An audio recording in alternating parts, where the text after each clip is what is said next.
The corn harvest is on this weekend on southeast through south through west facing slopes, but you better get it now before it's gone. Many of the prime runs are quickly melting out, while others never recovered from the January February dry spell and have been down to the rocks ever since.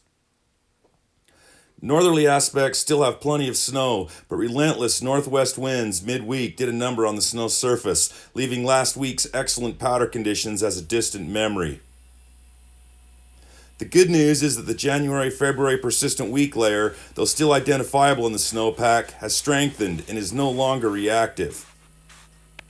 With warm daytime temperatures this weekend, your primary concern will be loose, wet avalanches. Get in and out early and stay off of steep slopes when they become wet and sloppy.